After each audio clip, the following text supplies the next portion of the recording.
Hello everyone, welcome to this challenge zoology notes. आज की इस वीडियो में मैं आपको बताऊंगी बॉटनी का टॉपिक जो है सेलेंजिनेला।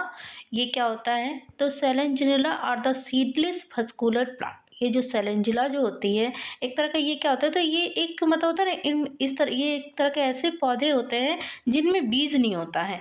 दे are mostly found in sandy areas. Some species are also present in seasonal dry और ज़ेरोफाइटिक कंडीशन। बोला जा रहा है ये जो है ये ज़्यादातर छायादार इलाकों में पाए जाते हैं और कुछ स्पेसीज जो हैं वो इनमें मतलब इनका जो कुछ स्पेसीज होता है ये मौसमी शुष्क या फिर शुष्क परिस्थितियों में भी पाया जाता है।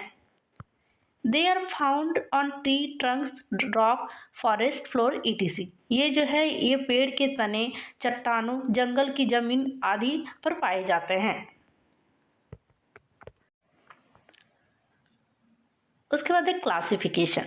ये क्या था? ये किंगडम प्लांटी में आता है, मतलब ये वनस्पति में बिलोंग्स करता है।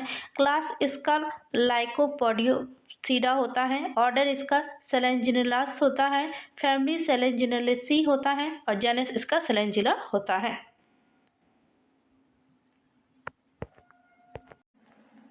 उसके बाद है स्ट्रक्चर। इस स्ट्रक्चर को आपको एनाटॉमी भी बोल सकते हैं कि एनाटॉमी ऑफ सेलेंजिनेला, ये भी आप लिख सकते हैं।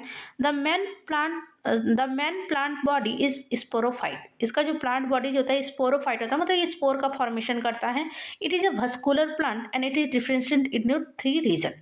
ये जो है एक तरह का वस्कुलर प्लांट होता है। ये बेसिकली इसमें 3 रीजन पाए जाते हैं। पहला होता है स्टेम।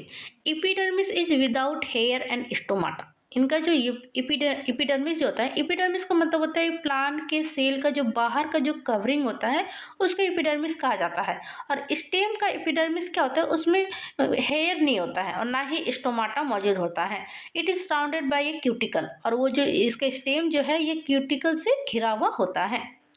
उसके बाद सेकेंड है root. Root hairs arise from the epidermis. जो रूट का हेयर जो है वो एपिडर्मिस से निकल के आता है। It is surrounded by a thin layer of cuticle. इसमें बहुत ही पतला लेयर मौजूद होता है क्यूटिकल का। उसके बाद है leaf.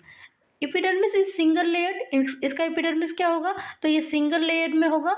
Stomata are mostly present in the lower epidermis. और स्टोमाटा जो होता है इसमें ज़्यादातर इसमें पाए जाते हैं लोअर एपिडर्मिस में। इस फिगर को आपको यहाँ पे ड्रॉ कर देना है। नीचे लिख दीजिएगा सेलेंजिनेला। हो सकता है मेरा प्रोनाउंसिएशन में मिस्टेक हो, क्योंकि मेरा बॉटनी था नहीं, मेरा जूलॉजी ही था। तो बॉटनी मेरा मतलब जेरिक पेपर था, इसलिए मैं उतना ध्यान नहीं दिया बॉटनी पे। बाकी मेरे पास नोट्स है। उसके बाद है morphology. It is an evergreen profusely branch and delicate heart. मतलब ये जो है इनका बॉडी क्या होता है? तो ये सदाबहार होती है, साथ ही साथ इनमें बहुत ज़्यादा शाखाएं मौजूद होती है और इनका जड़ जो होता है ये बहुत ही नाजुक होता है। Primary roots are short lived. इनका जो जो शुरुआत का जो प्राइमरी रूट्स जो होता है वो बहुत कम टाइम के लिए ये मतलब रहता है।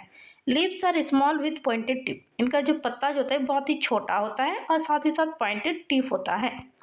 Xylem lack vessels and phloem lacks companion cell. Xylem में जो होता है वेसल का कमी होता है और फिलोम में क्या होता है? तो कैंपेनियन सेल्स का कमी होता है। उसके बाद है लाइफ साइकिल ऑफ सेलेंजिनेला। ये क्या होता है? Selaginella is heterosporous. मतलब कि बोला जा रहा है सेलेंजिनेला जो होता है ये क्या होता है? ये अपने जीवन चक्र में, ये अपने लाइफ साइकिल में दो तरह के स्पोर का प्रोडक्शन करती है। मतलब एक तरह से जो दो स्पोर जो होगा वो साइज में, स्ट्रक्चर में और फंक्शन में वो अलग अलग होगा। मतलब ये दो अलग अलग तरह का स्पोर का फॉर्मेशन करती है, इसीलिए लिखा है selaginella is heterosporous. It produce 2 kind of spores, microspores and mega spores. ये दो तरह का जो स्पोर होगा, एक होगा माइक्रो स्पोर्स और दूसरा तो मेगा स्पोर। मतलब एक स्पोर छोटा होगा तो दूसरा बड़ा होगा। Spores are haploid and produce by meiosis in the spore mother cell. ये जो स्पोर्स जो होगा वो हैप्लॉइड होते हैं और साथ ही साथ प्रोड्यूस होते हैं म्यूसिस प्रोसेस के द्वारा, एक तरह से मदर सेल बॉडी से। Spore germinate into mail and female gametophyte. और स्पोर जो है वो जर्मिनेट होता है मेल और फीमेल गैमेटोफाइट्स में। They are small but free living multicellular and photosynthetic. ये जो होते हैं ये बहुत ही छोटे होते हैं लेकिन स्वतंत्र रूप से ये मतलब रहते हैं, मल्टीसेलर होते हैं और फोटोसिंथेटिक्स भी होते हैं।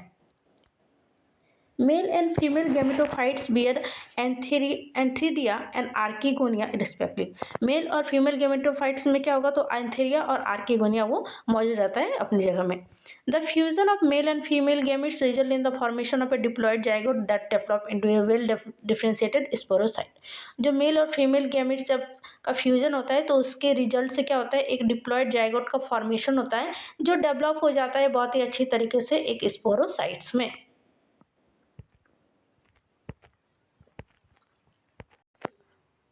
उसके बाद आपको इस फिगर को ड्रॉ कर देना है। ये फिगर मैं आपको कमेंट्री में दे दूंगी, वहाँ से भी आप मतलब देख सकते हैं।